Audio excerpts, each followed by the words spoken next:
Hello everyone, welcome to my YouTube channel. So today we will understand this topic manager versus leader.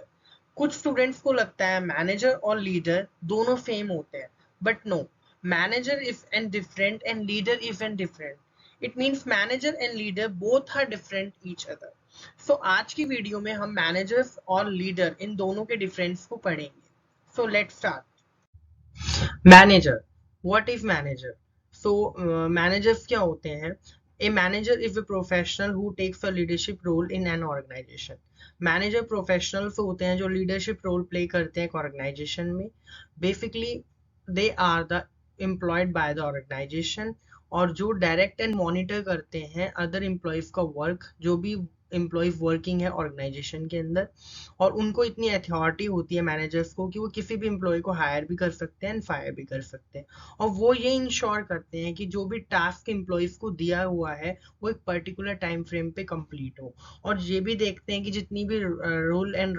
Regulations है जितनी भी policies बनी हो properly उसमें use की गई हो प्रॉपरली यूज हुई हो सो ये मैनेजर्स होते हैं Classification of managers. You have to see this pyramid diagram. There will be the three level of managers: top level managers, middle level managers, and first line manager. Top level managers are the real head of an organization. It includes the board of directors, CEO, chairman, MD, and general manager. तो इनका basically जो role रहता है, जो functions होते हैं इनके, वो mainly function होते हैं determine करना objectives को, determining the policies, activities and approving the budgets. And in the second middle level managers जो होते हैं middle level managers lie करते हैं top level managers और first line managers के बीच में. सो बेसिकली इनमें जो इंक्लूड होते हैं वो डिपार्टमेंट मैनेजर्स होते हैं प्लांट मैनेजर्स होते हैं और प्रोजेक्ट मैनेजर्स होते हैं अब मिडिल लेवल मैनेजर्स का क्या मेन फंक्शंस होते हैं इनका मेन फंक्शन होता है appointing employees motivating employees creating corporation preparing the organisation setup and in the last two first line manager को lower level of managers भी बोला जाता है first line manager is also known as the front line managers इनको front line manager और functional managers भी बोला जा सकता है they direct the routine activities of non managerial staff वो direct करते हैं routine activities non managerial staff की it include the supervisor section officer shift managers and foreman etcetera अब इनका मेन फंक्शंस क्या होता है फर्स्ट लाइन मैनेजर्स का इनका होता है ensuring proper working environment ensuring the safety of the worker helping the middle level management and creating the better human relations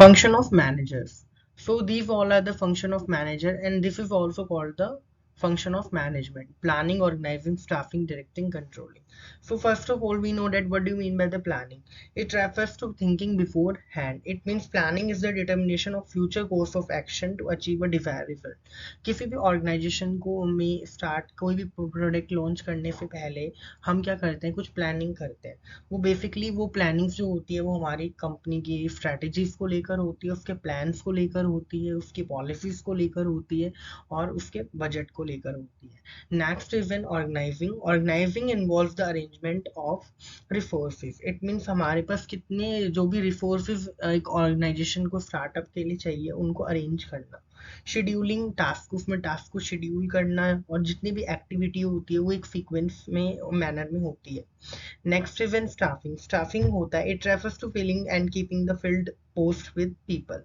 यानी रिक्रूट करना next is an directing refers to instructing guiding and communicating and inspiring people in the organisation ये होता है instruct करना guide करना communicate करना inspire करना एक डायरेक्शन देना प्रॉपरली वर्क किस तरह होगा किस तरह हम अपने ऑब्जेक्टिव्स को जल्दी अचीव कर सकते हैं ऑर्गेनाइजेशन में तो ये वर्क रहता है डायरेक्टिंग फंक्शन में and last is one controlling refers to bringing the actual result closer to the desired result it means यहाँ पर कंपैरिजन होता है एक्चुअल रिजल्ट का और डिजायर्ड रिजल्ट का एक्चुअल रिजल्ट क्या निकल के आया और डिजायर हमने क्या रखा था कितना होना चाहिए लेकिन अगर उसमें लगता है बेसिकली कि ये हमारा डिजायर रिजल्ट क्लोजर नहीं है एक्चुअल रिजल्ट के तो हम ये देखते हैं कि क्या गलती हुई है क्या काम प्रॉपरली नहीं हो रहा है स्ट्रैटेजी प्रॉपरली फुलफिल नहीं हो रही पॉलिसीज को अच्छे से नहीं किया जा रहा बजटिंग में प्रॉब्लम है तो सारी चीज हम इंश्योर करते हैं कंपेयर करते हैं और उसके बाद अगर जो भी हर्डल्स आ रहे हैं उनको क्या करते हैं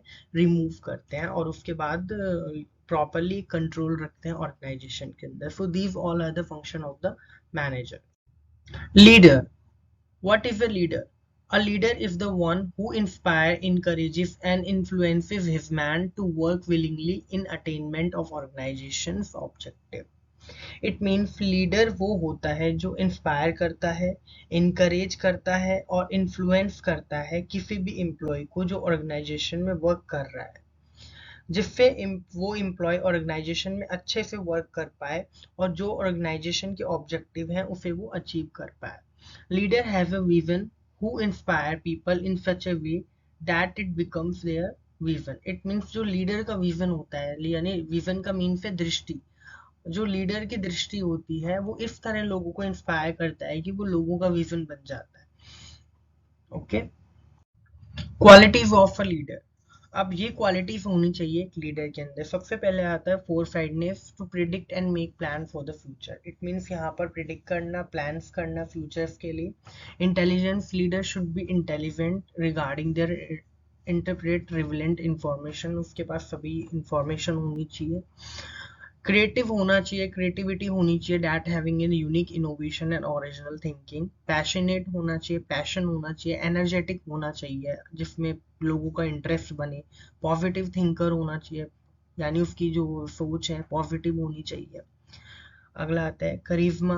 करिश्मा it means to attract and influence people. उसमें एक ऐसी इन्फ्लुएंसिंग होनी चाहिए कि लोग उसकी तरफ अट्रैक्ट हो. डिसीजन मेकिंग यानी गुड डिसीजनर होना चाहिए, अच्छे डिसीजन करने वाला, to take the quick and appropriate decision ले पाए. Self confident is must. Self confidence होना चाहिए, ट्रस्ट होना चाहिए अपनी कॉम्पिटेंसीज के ऊपर and having the confidence in their abilities. और उसका जितनी भी उसमें एबिलिटीज है जो भी वो कर रहा है उसमें प्रॉपरली कॉन्फिडेंस होना चाहिए. नेक्स्ट इज इन ब्रेवरी, यानी उसका पहला मूव ऐसा होना चाहिए to bring change in the certain situation. जैसे कोई भी सिचुएशन आ गई तो उसकी मतलब ब्रेवरी ऐसे होना चाहिए जो भी वो डिसीजन ले वो बेटर डिसीजन ले. Okay. So these all are the qualities of a leader. So next is in leadership styles. So there will be a different type of leadership style. First is an autocratic leadership style. Autocratic leadership style is also known as the leader-centered style. According to this leadership style, इसमें जो leader होता है उसके पास पूरी authority होती है, यानी there will be complete authority centered in a leader's hand and employees having to perform the work exactly as per his order. It means autocratic leadership style वो leadership style होती है जिसमें जितनी complete authority होती है, जितनी power होती है वो एक ही हाथ में होती है, यानी लीडर के हैंड में होती है. और जितने भी एम्प्लॉयज होते हैं वो सारे लीडर जो ऑर्डर देता है उसी ऑर्डर पे अपना वर्क को परफॉर्म करते हैं. You have to see this diagram. X जो बना हुआ है that is an leader and ABCD is an subordinate और द पीपल, यानी एक्स के जो भी बोल रहा है वो सब ABCD कर रहे हैं. It means this is an autocratic leadership style. Next is N democratic leadership style. It refers to that leadership style which the leader consult with the subordinate before making any final decision. This leadership style is also known as the group centered style. It means ये leadership style ऐसी होती है जिसके अंदर leader कुछ भी decision लेने से पहले अपने सबऑर्डिनेट से पहले क्या कर रहा है, कोई भी कंसल्ट कर रहा है before making any final decision, यानी कुछ भी फाइनल डिसीजन लेने से पहले अपने सबऑर्डिनेट से कंसल्ट कर रहा है. ये आपकी डेमोक्रेटिक लीडरशिप स्टाइल होती है. You have to see in this diagram, this is a group centered leadership style. A is the leader who consult with their groups. Okay. Third is an free rein leadership style. It refers to that leadership style in which the leader gives the subordinate complete freedom to make decision. It means ये वो leadership style होता है जिसमें जो leader है subordinates को complete freedom देता है कि वो अपने accordingly decision ले. So you have to see in this diagram, this is an subordinate centered leadership style. A is the leader who avoids use of power and gives freedom to the subordinates. And next is an transactional leadership. This style is an leadership is an task oriented. ये task oriented leadership style होती है जिसके अंदर जो members होते हैं वो leaders के एक्सपेक्टेशन से अच्छा कुछ करते हैं. It will be rewarded and other will be punished. So ये एक प्रिवलेंट लीडरशिप स्टाइल जो बेस्ड है उसके एक्शन एंड रिवॉर्ड कॉन्सेप्ट से रिलेट करता है. Last is an transformational leadership style. Transformational leadership style होता है inspire others to achieve an unexpected, यानी यहाँ पर जो लीडर होता है वो अपने फॉलोअर्स को, अपने पीपल्स को इंस्पायर करता है, जिससे वो अनएक्सपेक्टेड थिंग्स जो है या कोई वो चीज है उनको भी अचीव कर पाए एम्स को।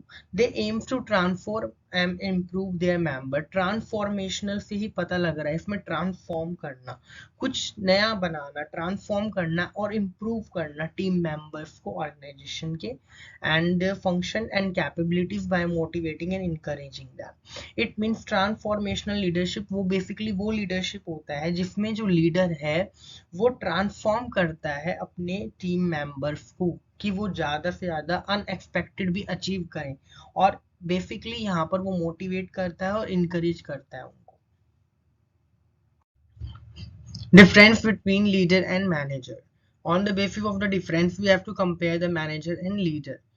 Manager is someone who is responsible for managing the entire organization. It means manager वो है जो responsible है complete organization को manage करने के लिए. Leader is someone who influence the subordinates towards attainment of organization's objective. It means leader वो है जो influence करता है अपने subordinates को कि वो properly organizational objectives को achieve करे. मैनेजर का एम होता है डायरेक्टिंग करना और कंट्रोलिंग करना, लेकिन लीडर का एम है मोटिवेटिंग करना और इंस्पायरिंग करना लोगों को। मैनेजर जो है बेसिकली सबऑर्डिनेट्स यहाँ पर एम्प्लॉयज होते हैं और लीडर के जो सबऑर्डिनेट्स हैं वो फॉलोअर्स होते हैं। मैनेजर की जो की स्किल है वो क्विक डिसीजन मेकिंग और ऑर्गेनाइजेशन में कोऑर्डिनेशन बनाए रखना है, बट लीडर की कौन सी होती है, फोरसाइडनेस होती है, प्रेडिक्ट करना फ्यूचर्स को, प्लान्स को। मैनेजर अपनी प्लानिंग एक्टिविटी अप्रोच कंपनी के अंदर फॉलो अप करता है, जबकि लीडर जो है उस वहाँ जो अप्रोच होती है वो डायरेक्शंस को सेट करने के लिए होती है। Managers leadership style transactional follow करते हैं और लीडर्स जो हैं वो लीडरशिप स्टाइल ट्रांसफॉर्मेशनल यूज करते हैं, क्योंकि बेसिकली मैनेजर्स जो है वो ट्रांजैक्शनल लीडरशिप स्टाइल इसलिए फॉलो करते हैं क्योंकि वहां पर रिवॉर्ड्स दिया जाता है कोई भी अनएक्सपेक्टेड अचीव करने के लिए। लेकिन ट्रांसफॉर्मेशनल में क्या होता है, लीडर अपने ही मेंबर्स को क्या करता है, ट्रांसफॉर्म करता है कि वो अनएक्सपेक्टेड को अचीव करे। सो यहाँ पर ये लीडरशिप यहाँ पर यूज की गई है। बेसिकली मैनेजर फोकस करता है प्रोसेस ऑफ ऑर्गेनाइजेशन के अंदर कि ऑर्गेनाइजेशन का क्या प्रोसेस है, किस अकॉर्डिंगली वर्क होगा, लेकिन लीडर्स जो है वो फोकस करते हैं पीपल्स के ऊपर, लोगों के ऊपर, how to influence and attract the peoples. Basically manager जो है वो कॉन्फ्लिक्ट्स को अवॉइड करता है, लेकिन वही जो लीडर है वो कॉन्फ्लिक्ट्स को यूज करते हैं अपनी एसेट्स के तौर पे। यहाँ पर मैनेजर जो अथॉरिटी होती है फॉर्मल अथॉरिटी होती है because they have to due to his or her positional role, क्योंकि वहाँ उनका पोजिशनल रोल होता है तो इस अकॉर्डिंगली यहाँ पर फॉर्मल अथॉरिटी लाइज करती है, बट इन लीडर वहाँ पर इनफॉर्मल अथॉरिटीज लाइज करती है। अब मैनेजर्स की कौन कौन सी क्वालिटीज रिक्वायर्ड होती है, both managerial and leadership quality are required. It means आप कह सकते हो कि मैनेजर एक लीडर हो सकता है बट लीडर जो है वो मैनेजर नहीं हो सकता, क्योंकि लीडर के अंदर लीडरशिप क्वालिटी ही होनी चाहिए।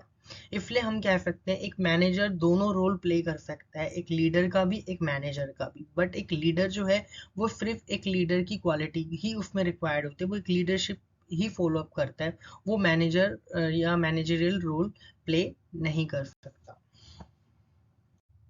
Thank you everyone for watching this video. So do like, share and comment which is our YouTube channel, study channel by Himanshu God, and subscribe this channel. And if you have any query, you have to comment section below and keep watching. Thank you.